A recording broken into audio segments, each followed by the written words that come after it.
राज्यातील तमाम लाडक्या बहिणींची अखेर प्रतीक्षा संपली आहे. लाडक्या बहिणींसाठी आता काही क्षणापूर्वीच एक अतिशय आनंदाची आणि महत्त्वाची बातमी आली आहे. बहिणींच्या खात्यात आजपासून नोव्हेंबर अधिक डिसेंबरचे 3,000 रुपये जमा होण्यास सुरुवात झाली आहे.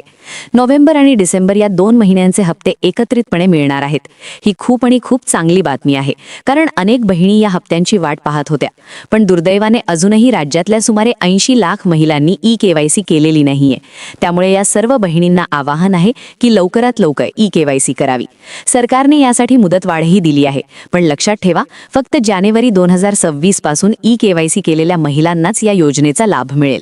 ज्यांनी ई-केवायसी केली नसेल अशा महिलांचा हप्ता बंद होणार आहे, असे वरिष्ठ अधिकाऱ्यांनी स्पष्ट केले आहे. हे ऐकून तुम्हाला कदाचित थोडी चिंता वाटत असेल, पण घाबरू नका, कारण वेळ आहे, पण ती फारच कमी. लगेच आपली केवायसी पूर्ण करा. आता या आनंदाच्या बातमीकडे वळूया. उद्यापासून लाडक्या बहिणींना नोव्हेंबर आणि डिसेंबर या दोन्ही महिन्यांचे हप्ते एकत्रितपणे मिळण्याची प्रक्रिया सुरू होणार आहे. मित्रांनो, हे वाटप 17 डिसेंबर, 18 डिसेंबर, 19 डिसेंबर आणि 20 डिसेंबर या 4 दिवसांमध्ये होणार आहे.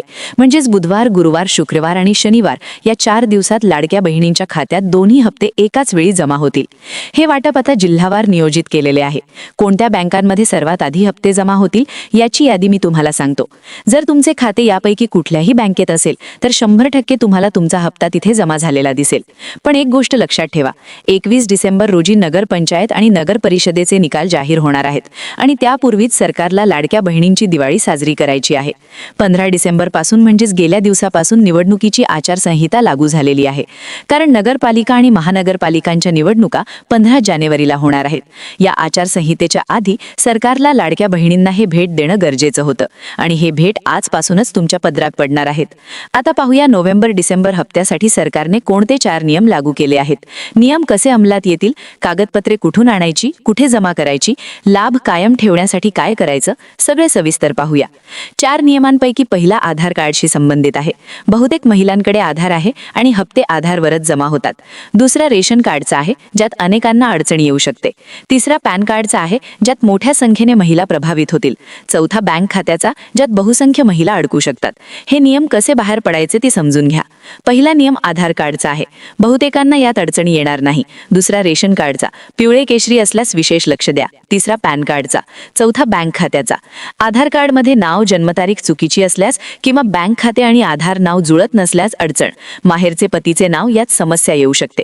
सरकारने अशा बहिणींचे लाभ थांबवले आहेत. रेशन कार्डची केवायसी पूर्ण करा. रेशन दुकानात जा.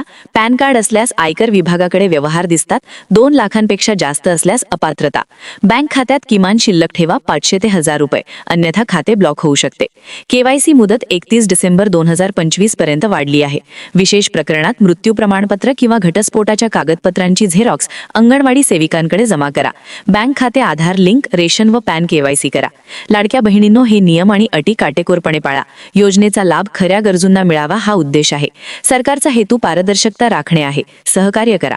कागदपत्रे वेळेत पूर्ण करा. शंका असल्यास अंगणवाडी सेविका किंवा अधिकाऱ्यांशी संपर्क साधा. ही योजना तुमच्यासाठीच आहे. तुमच्या सहकार्यानेच सशक्त होईल. चला तर मग जाणून घेऊया की कोणत्या जिल्ह्यांमध्ये आणि कोणत्या बँकांमध्ये हे पैसे जमा होणार आहेत. बघा, आज म्हणजे बुधवार 17 तारखेला एकूण 9 जिल्ह्यांमध्ये पैसे जमा होणार आहेत. त्या जिल्ह्यांची यादी मी तुम्हाला नक्की सांगेन, पण त्यापूर्वी ज्या बँकांमध्ये सर्वात आधी पैसे जमा होणार त्या बँकांची यादीही आपण एकदा जाणून घेऊया. SBI म्हणजे स्टेट बँक ऑफ इंडियामध्ये सर्वात जास्त लाडक्या बहिणींची खाती आहेत, तर त्या स्टेट बँकेत पैसे जमा होणार आहेत. सोबतच ज्यांची खाती पोस्टामध्ये आहेत म्हणजेच IPPB India post payment bank, तिथेही पैसे जमा होणार आहेत.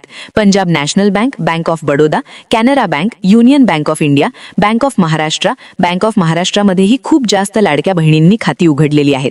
Central bank of India, Indian bank, Punjab and Sindh bank, UCO bank, Indian overseas bank, या ज्या 12 बँका मी सांगितल्या या सर्व राष्ट्रीयकृत बँका आहेत. पब्लिक सेक्टरच्या म्हणजेच सरकारी बँका आहेत.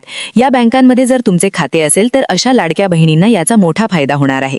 सोबतच बघा, ज्या प्रायव्हेट सेक्टरमधल्या म्हणजेच खासगी बँका आहेत त्यामध्ये HDFC bank, ICICI bank, axis bank, Kotak Mahindra bank, federal bank, Bandhan bank, IDFC first bank, Karnataka bank, Lakshmi Vilas bank, या बँकांमध्येही जर तुमचे खाते असेल तर तुम्हालाही तिथे लाडक्या बहिणीचे पैसे आज बसून मिळायला सुरुवात होणार आहे.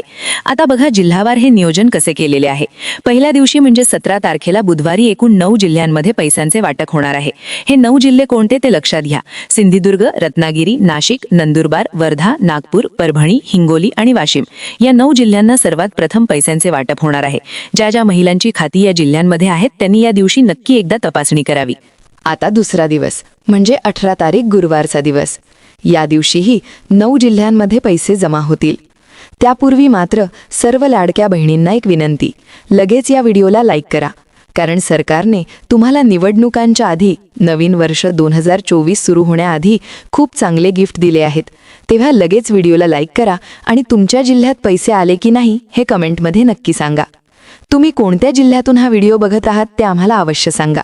अशाच प्रकारचे नवनवीन अपडेट आम्ही या यूट्यूब चॅनलवर देत असतो. तेव्हा प्रत्येक हप्ता जर तुम्हाला नक्की हवा असेल तर तुम्ही आत्ताच आपल्या यूट्यूब चॅनलला सबस्क्राईब करून बेल आयकॉन जरूर दाबा. कारण हप्ता आल्याबरोबर त्याचे पहिले अपडेट आम्ही या चॅनलवर देतो. तर 18 तारखेला जे जिल्हे यादीत आहेत ते आहेत यवतमाळ, पुणे, कोल्हापूर, रायगड, पालघर, जळगाव, धुळे, गोंदिया आणि गडचिरोली. या जिल्ह्यांना दुसऱ्या दिवशी पैशांचे वाटप होणार आहे. ठीक आहे. आता त्यानंतरचा दिवस म्हणजे शुक्रवार 19 तारीख. 19 तारखेला अजून 9 जिल्ह्यांना वाटप होणार आहे. ते जिल्हे म्हणजे लातूर, नांदेड, बुलढाणा, अमरावती, सोलापूर, सातारा, ठाणे, मुंबई उपनगर आणि अहिल्यानगर जिल्हा. या जिल्ह्यांचा समावेश या दिवसासाठी करण्यात आलेला आहे.